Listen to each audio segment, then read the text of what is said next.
இமயக்குருவின் இதய சீடன். திருவனந்தபுரத்திற்கு திரும்பினேன். பாபாஜியை தரிசித்ததிலிருந்து ஏறத்தாழ 3 வருடங்கள் ஆகியிருந்தன. இந்த அற்புத வாழ்க்கை எப்பொழுதும் தொடர்ந்து கொண்டே இருக்கப் போகிறது என நினைத்தேன். பாபாஜியை அன்புடன் நேசித்தேன்.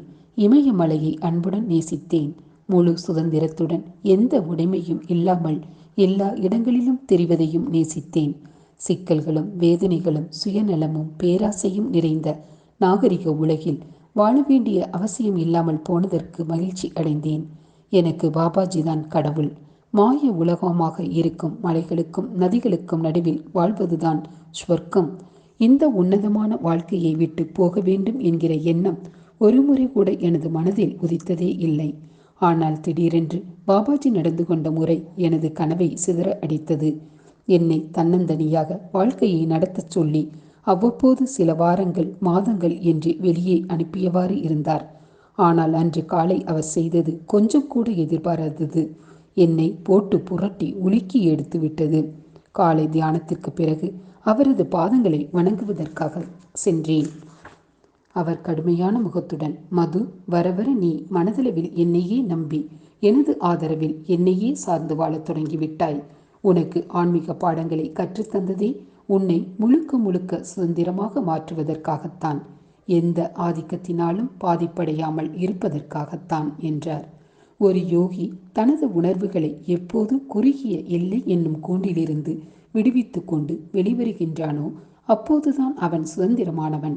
முடவனுக்கு தேவைப்படும் கைத்தாங்கல் கம்புகள் போன்ற எதுவும் அவனுக்கு தேவைப்படுவதில்லை, குரு கூட தேவைப்படுவதில்லை என்றார்.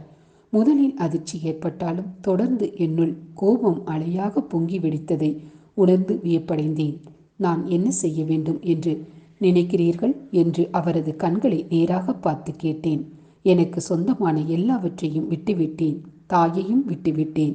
எனது உறவு பாலங்களை எல்லாம் எரித்து விட்டேன். நீங்கள்தான் எனது நங்கூரம் என நினைத்தேன். ஆனால் இப்போது அது இல்லை என தெரிகிறது. சொல்லுங்கள், நான் என்ன செய்ய வேண்டும் என்று எதிர்பார்க்கிறீர்கள்? அதை செய்கிறேன் என்றேன். போ என்றார் பாபாஜி.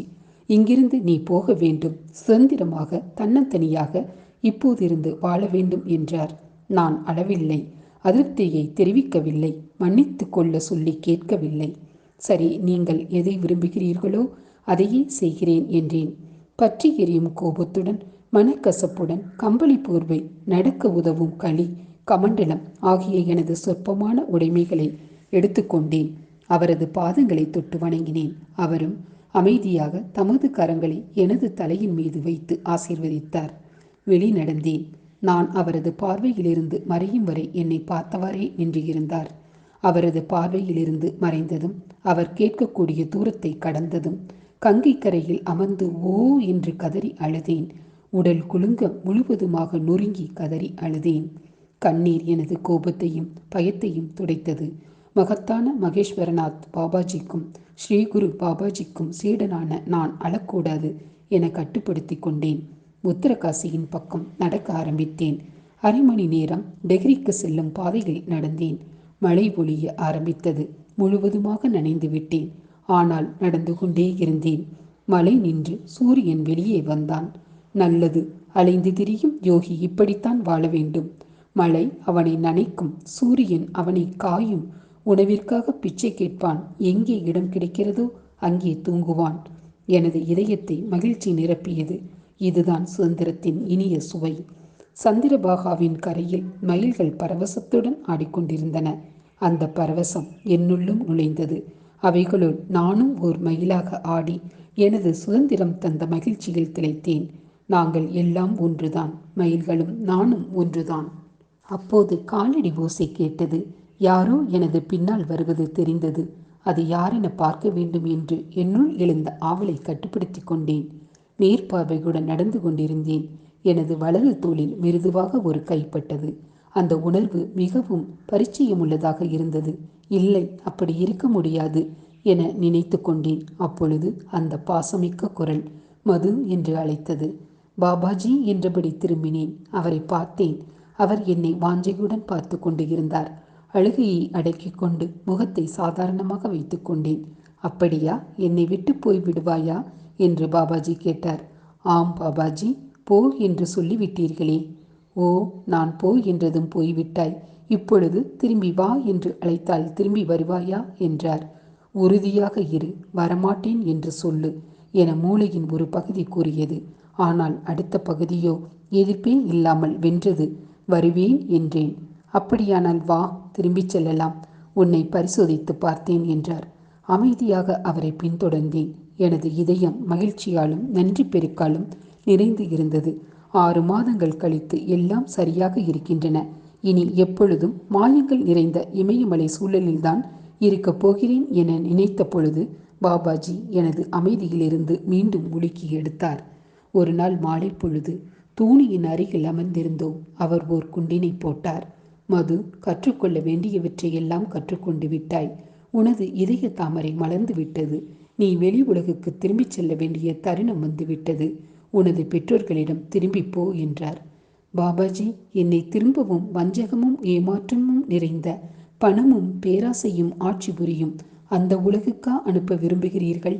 இங்கேயே, இந்த தெய்வீக உலகத்திலேயே நான் ஏன் என்றென்றும் எந்த பொறுப்பும் இல்லாமல் அலைந்து கொண்டே இருக்கக்கூடாது?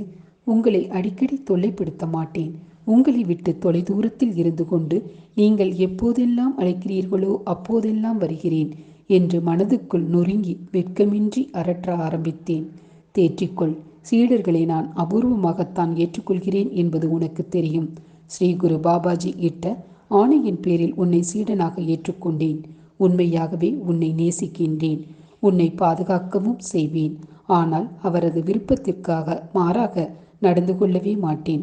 3½ வருடம் பயிற்சிக்கு பிறகு உன்னை சமவெளிக்கு அனுப்ப வேண்டும் என்பது ஸ்ரீ குரு பாபாஜியின் விருப்பம். அங்கே நீ கற்றுக் கொடுக்கும் பணியினை மேற்கொள்ள வேண்டும் என்று அவர் உனக்காக திட்டமிட்டிருக்கிறார் என்றார். நீ எப்படி இவ்வளவு சுயநலம் கொண்டவனாகவும் குறுகிய மனப்பான்மை கொண்டவனாகவும் இருக்கிறாய்? நாகரிக உலகத்து வாழ்வின் ஒரு பகுதியாக இருக்கும் வலி என்பதற்கும் துயரத்திற்குமாகவா அச்சப்படுகிறாய்? உலகில் உண்மையான நல்ல மனிதர்களும் இருக்கத்தான் செய்கிறார்கள். அவர்கள் எல்லாம் உனது அறிவின் மேன்மையால் பயனடையப் போகிறார்கள். தற்பெருமை மிகுந்தவர்களும் அகங்காரம் நிறைந்தவர்களும் தன்னைத்தானே ஆசிரியர்களாக நினைத்து கொண்டு விவேகத்தை கற்றுத்தருபவர்களும் கீழே விழுந்தவர்கள்தாம். சரியான சக்தி உதவிகள் கொடுக்கப்பட்டால் அவர்கள் எல்லாம் உயர்நிலை உணர்வுகளை அடைவார்கள். அவர்கள் எல்லாம் நோய்வாய்ப்பட்டவர்கள் என கருதுகிறாயா? நல்லது. அப்படிப்பட்ட நோயாளிகளுக்குத்தான் நல்ல மருத்துவர் தேவைப்படுகிறார்.